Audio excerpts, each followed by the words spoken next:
Hello, dear viewers. I welcome Getachew Reda, advisor to the President of the National Regional State Government of Tigray and also the spokesperson of the Tigray's Central Command. Getachew Reda, welcome to the studio. Thank you. So tell us about the latest unfolding developments regarding the ongoing war. Well, it's been more than a week now since Abiy Ahmed openly declared war against Tigray, and there have been offensives being carried out in many parts of Tigray. In fact, the last 3 days has seen a spike in the offensive, with Abiy calling on his friend in Asmara to lend his support, and Eritrean forces are now openly part of the campaign against Tigray. In fact, the last couple of days have seen a marked increase in the involvement of Eritrean forces, and Eritrea has now deployed about 16 divisions, about 12 of them infantry divisions and 4 mechanized divisions, all the way from Aiga through to Adiabo in the west. It was an open secret. They were heavily involved in the bombardment of Humara, which obviously has caused significant casualties. And apart from the offensives in the northern part of Tigray, in the northern part of Ethiopia, Abiy's forces have also launched an offensive early this morning in the southern part of Tigray, especially in the Raya region. And our Tigray defense forces have been repulsing the attacks and causing significant damage to the enemy forces all sides of the border.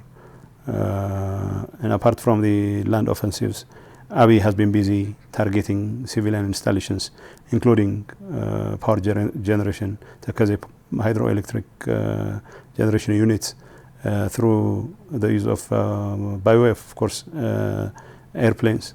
Our air defense capabilities have been in full use, and we have been able to repulse attacks, but Abiy's forces Air Force continues to attack us. We've been taking proportionate measures.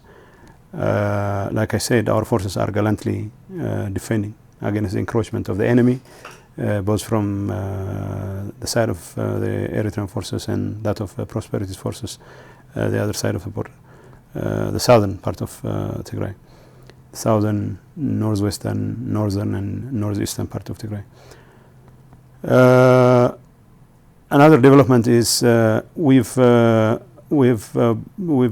already declared, made clear our position that Tigray defense forces will not sit idly by when Tigrayans are being targeted as a people, and every effort is being made to arm twist us into submission, and all kinds of military hardware, including airplanes, are being used to devastating effect against civilian infrastructures in Tigray. And so, as part of our promise to retaliate, our strategic defense units have taken proportionate measures against the military runway and the control tower in Bahar Dar and Gondar airports. It's our understanding that we have caused significant damage to the military assets at the Bahar Dar and Gondar airport.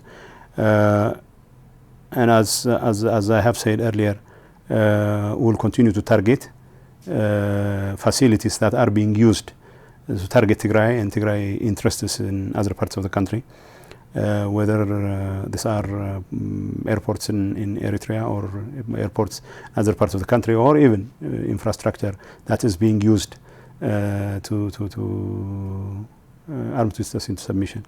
So we've promised to pay Abiy in his own coins when it comes to his efforts to cow us to cower us into submission, and will continue to target selected targets both in Bahar Dar and in Gondar and other parts of the country as long as we deem it necessary to avert the kind of reckless attacks that are being directed against us. This is pretty much, like I said, the offensive is in full swing now.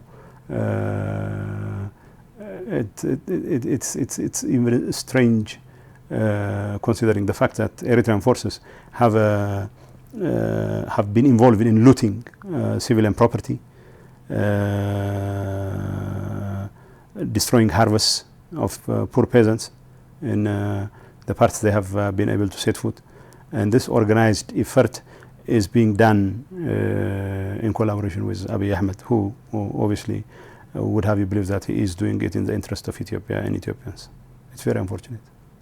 The claim by the group in power in Addis is that the proportionate measure that you talked about was a rocket attack with limited impact on both places. Well, I'm not going to say much about the impact. All I know is we have attacked the airports and we have caused significant damage, and will continue to target not just the airports but also other infrastructures as long as we deem the attacks necessary. It's not just about Bahar Dar and Gondar. In fact, in Bahar Dar and Gondar, as long as there are other targets, will continue to hit selected targets, but in many parts of the country as well.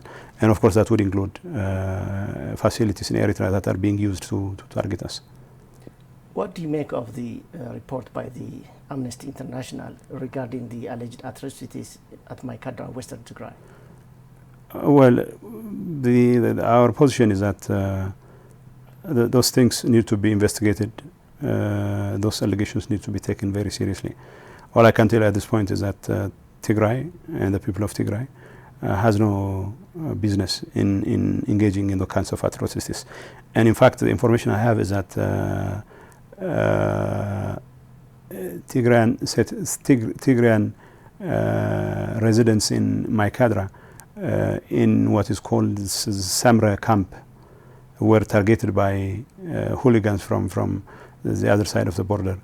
And I think the best thing to do is to open the door for an independent investigation, and we'll be able to get to the bottom of things once that's done. Okay. Also, there are disturbing reports that Tagaru living in Addis and other regions outside Tigray are being targeted, and many injustices being committed against them.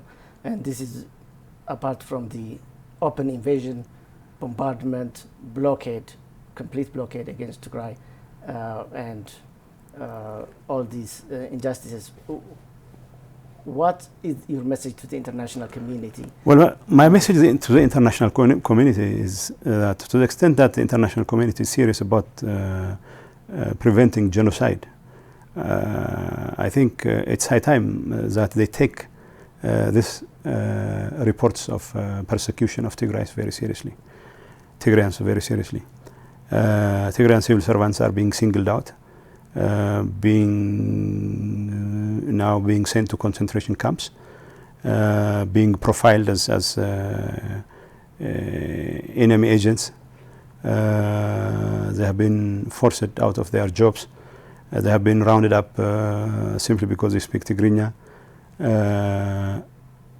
And military personnel who have loyally served their country for more than 30 years are now being either incarcerated or persecuted in a very wanton manner. And everything the cabal in Arat Kilo is doing has the signs of ethnic cleansing written all over it. So if the international community fails to see these developments for what they are, which is a preparation for an all-out genocide against the people of Tigray, and then I don't think it will be able to. I don't think it will have discharged its responsibility by the time the genocide they are now unleashing is on full display it will have been too late, and the international community needs to take these reports very seriously. These reports are not just figments of our imagination. They are being done in an official manner. Officials, Abiy Ahmed's officials, including Abiy Ahmed himself, have been very vocal about singling out Tigrayans for persecution, and it's really dangerous. And finally, this war is declared on the Ethiopian people in general. And what is the response of the rest of the Ethiopian people, and also Eritreans, because they stand to suffer from such coordinated attack against Tigray? Eritreans also. Look, I mean, the reason why Abiy is very intent on, Abiy and Isaias are very intent on securing the submission of Tigray is because Tigray, they think, is the only thing that stands in the way of their authoritarian ambitions in the region.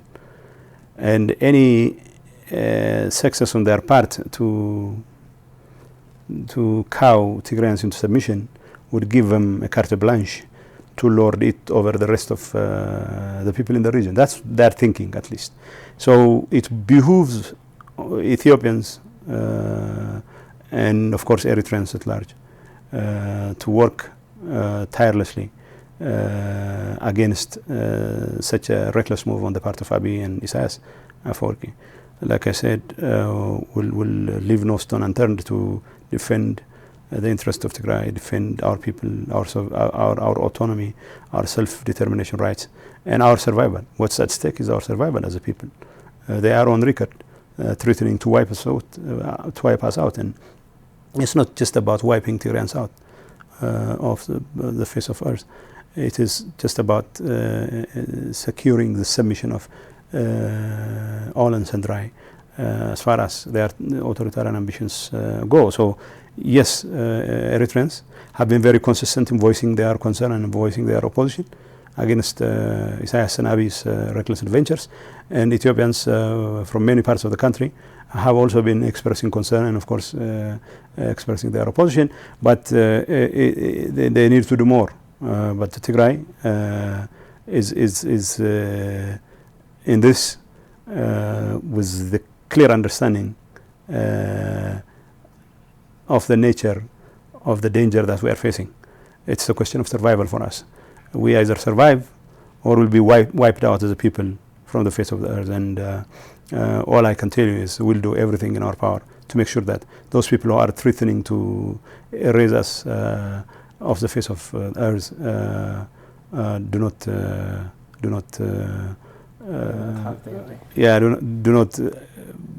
realize that ambition. Okay, so we'll do everything in our power, and we have our people on our side, and we'll make sure Abiy and Isaias' dream will remain a pipe dream, not a reality. That's what I can say. Reda, advisor to the President of the National Regional State Government of Tigray, and also spokesperson of the Tigray's Central Command. Thank you for this You're welcome. update. You're welcome. Well, we have come to the end of the interview. Thank you for watching.